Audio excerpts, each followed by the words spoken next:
Well, I'm going to say this next line in past tense. Losing your job used to be shameful, but now it's a whole new identity. A Bloomberg report shows a new breed of layoff influencers has emerged as more and more people talk openly about their own experiences with layoffs.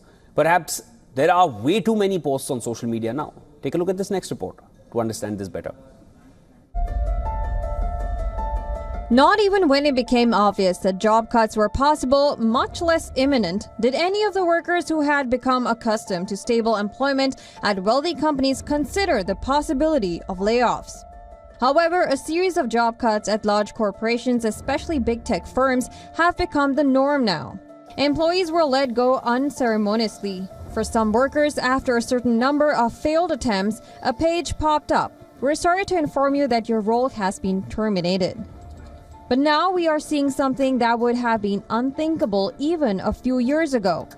Several employees who had been laid off took to LinkedIn to announce the news.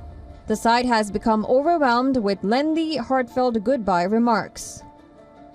Starting salaries in the six figures, high-end offices, lavish benefits like free food and unlimited vacation time, and the unshakable sense of security offered by a sector that seemed to be on an eternal growth curve were the norm for tech workers for over 20 years.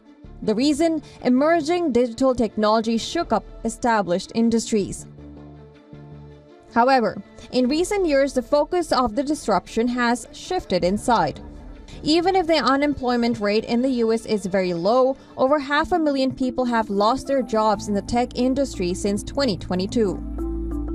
Outside of Silicon Valley, a similar pattern has been seen. Executives have retreated from recruiting frenzy that occurred during the pandemic and adapted to the new reality of higher interest rates, leading to the layoff of hundreds of thousands of workers in sectors including commercial real estate and banking.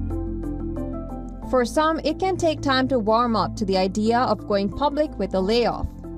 After the shock of the first layoff, some confided in friends and family.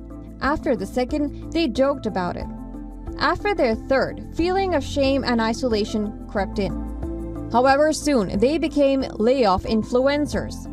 According to a Bloomberg report, in response to the massive decline in jobs, a new culture of layoffs has emerged. Posters on TikTok encourage viewers to join in as they document each day of unemployment publicly. In some cases, they count down to the minutes until the dreaded encounter with HR.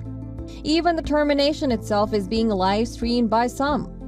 LinkedIn users increase their visibility to prospective employers by posting heartfelt farewells to their previous employers and co-workers. They declare themselves #open to work with a green banner and comment on each other's postings. To reach out to recruiters, many have started GoFundMe campaigns to request financial help and establish virtual networking and support groups. Former workers are also assembling contact information into spreadsheets. The feeling of shame started to crumble during the pandemic as millions lost their jobs for reasons none could have foreseen or controlled. The green #open to work banner was launched by LinkedIn in June 2020, making unemployment more apparent and understandable than ever before. Since then, almost 33 million individuals from all over the globe have worn the badge. Recent massive tech layoffs have added credence to the idea of macroeconomic factors or management decisions. Business Bureau Report, WION World.